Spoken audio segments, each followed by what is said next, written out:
So hello lovely people, कैसे हैं आप लोग? आई होप आप बहुत बहुत अच्छे होंगे।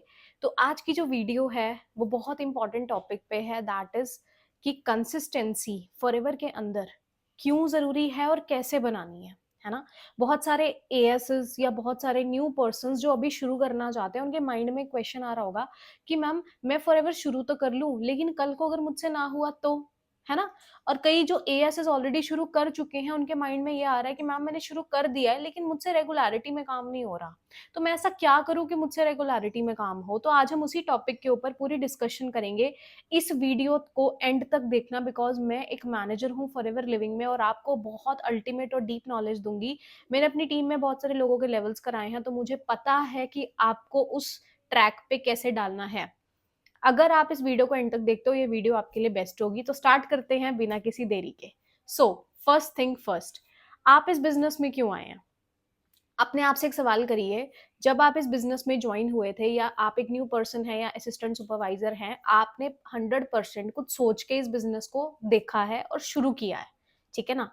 अब देखो, सबसे पहले तो आपने क्या अंडरस्टैंड करना है कि आपको अपने जो गोल्स हैं, ठीक है, आपको उनको एक बार देखना है पहले तो, ठीक है ना? ध्यान से समझना जो-जो मैं बताऊँगी, ठीक है? मुझे पता है कुछ बातें आपको पता होंगी, लेकिन स्टिल ये चीज़ें बारीकी में जो मैं जाऊँगी ना, वो नहीं पता होंगी आपको। I can bet on that, ठीक है?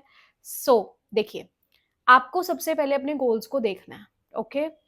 और अपने आप से, ठीक है, एक क्वेश्चन पूछना है कि ये जो गोल्स हैं, ठीक है, पहली चीज मुझे कब तक पूरे करने हैं? ठीक है, मान के चलिए एग्जाम्पल के तौर पे, अगर मेरे पास कोई पर्सन आता है, जैसे मैं अगर अपनी टीम की बात करूं, तो मैं उनके अंदर कंसिस्टेंसी बहुत जल्दी कैसे ले आती हूँ, मैं उसके ऊपर बात करती हूँ। तो मैं क्या करती हूँ, मैं उस पर्सन के पहले गोल्स लिखवाती हूँ, ठीक है, आपने भी लिखे होंगे, ठीक है, कभी ना कभी। अब उन गोल्स को मैं सिर्फ गोल लिखवा नहीं रही हूँ, मैं उन गोल्स का एक टाइमलाइन उनसे पूछती हूँ कि वो कब तक चाहते हैं कि ये गोल्स पूरे हो, ठीक है। मान के चलिए एक पर्सन मेरे पास आया, उसने मुझे बोला कि मुझे गाड़ी लेनी है, ठीक है, एग्जाम्पल वो गाड़ी 10 लाख की है एवरेज, ठीक है। अब वो 10 लाख की गाड़ी उसने मुझे बोला कि मुझे अगले 2 या 3 साल में गाड़ी लेनी है, फॉर एवर की बात नहीं कर रही, दुनिया में ये गोल उसने डिसाइड किया मार्केट में रहते हुए, ठीक है। 2 3 4 साल में उसे गाड़ी लेनी है, ओके। अब मुझे पता लग गया, अब उसने भी लिख लिया कि अच्छा ये गाड़ी XYZ कार आगे इतने टाइम में, ठीक है, ओके। उसके बाद मैं उससे पूछती हूँ कि अगर अब आपने ये गाड़ी लेनी है, तो अब इस गाड़ी को लेने के लिए आपके पास क्या तरीके हैं? ठीक है? अब वो पर्सन बैठ के सोचते हैं कि हाँ, मेरे पास क्या तरीके हैं, वो एनालाइज़ करता है, दिमाग को यूज़ करता है, ब्रेनस्टॉर्मिंग करते हैं। तो वो सोचते हैं कि हाँ, मेरे पास जॉब है, मैंने डिग्री की हुई है, जॉब में जाऊँगा तो इस तरीके से, बिज़नेस करूँगा तो इस तरीके से। फिर मैं उससे पूछती हूँ कि अगर आप जॉब में जाते हो और आप मार्केट में, मान के चलो स्टार्टिंग में आपको कितनी सैलरी मिलेगी? तो इन शॉर्ट हम उसकी पूरी डिस्कशन करते हैं कि अगर वो आज एक मार्केट में जॉब लेने जाते हैं, तो कॉम्पिटिशन में बीइंग प्रैक्टिकल कितने की जॉब मिलेगी? आफ्टर दैट कितने की मिलेगी, क्या होगा, क्या नहीं होगा, कब तक जाके कितनी सेविंग होगी कि हम अगले 3-4 साल में ये गाड़ी अफोर्ड कर पाएँगे या नहीं कर पाएँगे, एक इनकम सोर्स से, ओके? दूसरी चीज़, अगर वो बोलते हैं मैं बिज़नेस करूँगा, तो हम बिज़नेस का भी एनालाइज़ेशन करते हैं कि कितने टाइम में आपको प्रॉफिट्स आने लगेंगे, कितने टाइम में कितना प्रॉफिट आप बनाकर कब तक ये गाड़ी ले सकते हैं। ये मैंने सिर्फ एक गाड़ी का एग्जांपल लिया है, आपका गोल अलग हो सकता है, मतलब इन शॉर्ट आपको एनालाइज करना है। तो देखो होता क्या है ना कि जब हम एग्जैक्टली एक चीज को एनालाइज करते हैं, अब एक गोल तो नहीं होता, हमारे कम से कम 2-3 मिनिमम गोल्स होते हैं हर एक मिडिल क्लास पर्सन के। अब हम अगर उन गोल्स की कैलकुलेशन करें और उन गोल्स का टाइमलाइन देखें और उन गोल्स को कंप्लीट करने के तरीके देखें, तो मैं आपको सही बताऊं, अगर आप सच में बैठ के कभी जिंदगी में कैलकुलेट करते हो, जो कि दुनिया के 90% लोग नहीं करते हैं, तो हम एक वेग दुनिया में घूम रहे हैं। हम सोचते हैं कि शायद हम फॉरएवर में आ गए हैं, ये हो जाएगा। फॉरएवर कोई आपको मैजिक वॉन्ड नहीं देती है, कोई ऐसे झड़ी घुमाओगे और वो हो जाएगा, जस्ट लाइक अ हैरी पॉटर मूवी, ऐसा कुछ नहीं होने वाला।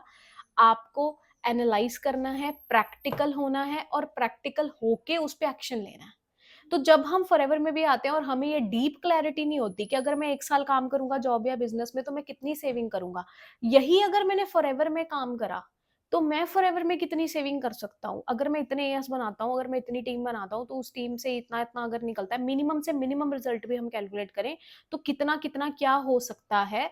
जब लोग इन चीज़ों को दिस वर्सेस दिस करते हैं, तो ऑटोमैटिकली उनके अंदर एक बर्निंग डिज़ायर पैदा होती है, जिसके साथ कंसिस्टेंसी आती है। समझ रहे मेरी बात को? अभी मैंने आपको बताया कि कंसिस्टेंसी आती कैसे है ना? अब क्यों नहीं आती है ना? प्रॉब्लम क्या है? मैंने आपको ऑलरेडी क्लियर करा। प्रॉब्लम ये है कि हम प्रैक्टिकल तो हैं, हम क्लियर तो हैं कि फॉरएवर में गोल्स पूरे होंगे, लेकिन हम एग्ज़ैक्ट टाइमलाइन के साथ कैलकुलेशन नहीं कर रहे हैं। दिस वर्सेस दिस नहीं कर रहे हैं। अभी भी हमारे दिमाग में सेकंड ऑप्शंस घूम रहे हैं, है ना? क्योंकि आप खुद सोचो, मैं आपको एक सच्चाई बताती हूँ, बीइंग अ प्रैक्टिकल पर्सन, आप दुनियादारी को देखो, ठीक है? फॉरएवर को भी देखो, पर पहले दुनियादारी समझो। जब हम बच्चे होते हैं, हम पैदा होते हैं, हम छोटे से हम पहले क्रच में जाते हैं, हमारी एक हैबिट होती है, हम रात को जाग रहे हैं, दिन में सो रहे हैं। हमारे पेरेंट्स हमारी उस हैबिट को चेंज करते हैं। फिर हम धीरे-धीरे जब और बड़े होते हैं, फिर हम स्कूल जाते हैं, हमारी टोटली हैबिट्स 24 आवर्स की हैबिट्स चेंज होती हैं। हम रोते हैं, सब कुछ होता है, फिर भी हम जाते हैं।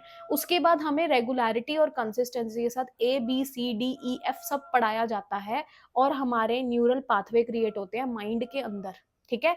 एक न्यूरॉन्स क्या करते हैं, एक तरीके का सिस्टम क्रिएट करते हैं। आज भी अगर आप नींद में भी हो, तो भी आप एबीसी बोल सकते हो, आपको इतना ज़्यादा प्रैक्टिस करवाया गया। तो वो क्या था? वो कंसिस्टेंसी थी, वो रेगुलैरिटी थी, जिसने वो चीज़ें आपके दिमाग में फिट करी, ठीक है? आज हम फ़ोन स्क्रॉल कर रहे हैं, हम बड़े हो चुके हैं, हम लोग, है ना?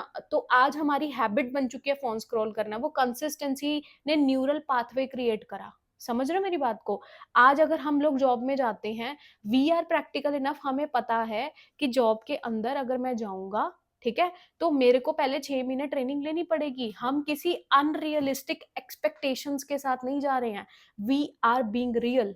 तो आपको क्या समझना है, जब आप फॉरएवर में आए हो, हमारी एक सबसे बड़ी प्रॉब्लम ये है, हम गोल्स बना लेते हैं, हम क्लैरिटी ले लेते हैं, लेकिन हम अनरियलिस्टिक एक्सपेक्टेशंस रखते हैं। हमें लगता है हम जाएँगे और जाते ही हमें 15, 20, 50,000 ऐसे ही आने लग जाएगा। ज़्यादा तो मेहनत करनी ही नहीं है, सीनियर है ना, सीनियर कॉल करेगा, हमारे लिए ऐसा कुछ नहीं होने वाला। ठीक है? सीनियर आपको लीड्स दे सकता है ज़्यादा से ज़्यादा, वो भी लिमिटेड टाइम तक, वो भी आपको सीखनी पड़ेगी, ठीक है? जनरेट कैसे करनी है। तो कहने का तात्पर्य ये है कि अगर आप इस बिज़नेस में आए हो, आपको सच में ग्रो करना है, तो बी रियल। 3 महीने का पीरियड रखो जिसमें आप अपने माइंड को ट्रेन्ड करोगे।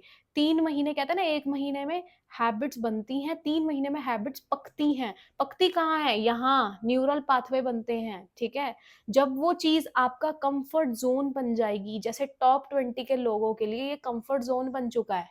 फॉरएवर को में कॉलिंग्स करना, फॉलो अप करना, सोशल मीडिया पे रील डालना, ये उनका एक कंफर्ट ज़ोन है। जब 3 महीने आप बिना किसी एक्सपेक्टेशन के फॉरएवर में काम करते हो, अगर आपको रिजल्ट आ गया, अगर आपके एएस बन गए, तो बहुत अच्छी बात है, आप लिटरली आपने बहुत अच्छे कर्म किए हैं, ठीक है? नहीं बने तो कोई बात नहीं, it was a training period. अगर आप इस तरीके से फॉरएवर में आते हो ना, 3 महीने में आपकी हैबिट्स बनती हैं, पक जाती हैं, ऑटोमैटिकली आपको रिजल्ट आता है, क्योंकि ऐसा हो ही नहीं सकता कि पर्सन इनपुट डाले और आउटपुट ना आए। एग्ज़ाम्पल, गन्ने की रेडी होती है, उसमें आप गन्ना डालोगे तो क्या होगा? जूस निकलेगा। ठीक है ना? वो जूस निकलेगा ही निकलेगा, आउटपुट आएगा ही आएगा। मैं बीइंग अ मैनेजर, मेरी टीम में पहले तो अनरियलिस्टिक एक्सपेक्टेशन को ज़ीरो करती हूँ, उसके बाद मैं पूरी गाइडलाइंस के साथ पूरी रिपोर्ट लेती हूँ। मेरा ये काम नहीं होता कि हाँ, गाइड कर दिया, नहीं, पहले गाइड करा, एनालाइज़ करवाया, डिसीजन बनवाया स्ट्रॉन्ग, डेली मैं रिपोर्ट लेती हूँ। और यही रीज़न है कि मेरी टीम में अच्छी-अच्छी अचीवमेंट्स भी हुई हैं और होती रहती हैं, है ना? तो आपको भी अगर करना है, ठीक है, मेरे साथ अगर मूव करना है, तो आप अगर न्यू पर्सन हैं तो आप ज़रूर मुझे कॉन्टैक्ट कर सकते हैं। बाकी अगर आप एएस ऑलरेडी बन चुके हैं, तो आपको मैं बता दूँ, इन चीज़ों को आपने फॉलो करना है। सबसे पहले you need to be real, second you need to analyse and be practical enough, ठीक है? 3 महीने को माइनस करके बाकी टाइमों का आप एक गोल डिसाइड करो कि मुझे कितने एएस बनाने हैं, कैसे बनाना है, कितनी टीम से क्या निकलेगा। बैठ के अपने सीनियर से पूछो। ठीक है? जब आप इस तरीके से करते हो, कंसिस्टेंसी तो रिज़ल्ट है। वो तो एक कह सकते हैं ना, वो तो आउटपुट है, वो तो अपने आप निकलेगा, वो सब कुछ हो जाएगा, प्रोडक्टिविटी सब निकलेगा, लेकिन आपको इन चीज़ों को फ़ॉलो करना है। तो मैंने आज 2 टॉपिक्स आपके साथ डिस्कस किए हैं। सबसे पहले कि कंसिस्टेंसी क्यों नहीं आती है और कंसिस्टेंसी आएगी कैसे, है ना? दोनों चीज़ों को अगर आप फ़ॉलो करते हो, आई कैन बेट कि आप बहुत अच्छे लेवल पे ग्रो कर सकते हैं। एंड अगर आपकी टीम में कोई असिस्टेंट सुपरवाइजर्स हैं जो कि कंसिस्टेंट नहीं हैं और कंसिस्टेंट होना चाहते हैं, कहीं ना कहीं स्टक हैं, तो आपको मैंने ये सोल्यूशन दिया। और लास्ट में मैं आपको एक प्रो टिप देना चाहती हूँ।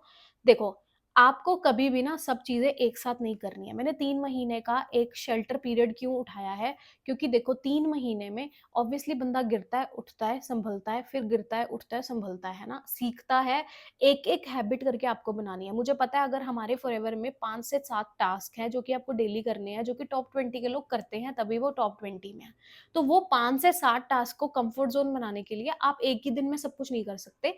आपको शुरू करना है पहले एक हैबिट से, उसको 2 हफ्ते तक प्रैक्टिस करना है। उसके बाद जब वो आपके अंदर पक गई, उसके बाद आपको दूसरी हैबिट पकड़नी है, फिर तीसरी पकड़नी है, फिर चौथी। ऐसे करते-करते-करते आपको 5-6 टास्क जो हमारे हैबिट्स होती हैं, वो आपको प्रिपेयर करनी है अपने माइंड के अंदर। तो बेसिकली आपको अपने माइंड के साथ खेलना है, ठीक है ना? अभी तक माइंड आपके साथ खेल रहा था, अब आप माइंड के साथ खेलोगे। ये एक तरीका है, ठीक है जी? सो बाकी मेरी तरफ से आपको ऑल द बेस्ट है। ये वीडियो ज़रूर अपने असिस्टेंट सुपरवाइजर्स को शेयर करें। मेरी तरफ से thank you, all the best and जल्दी ही मिलते हैं अच्छे-अच्छे लेवल्स के साथ। Thank you, bye bye.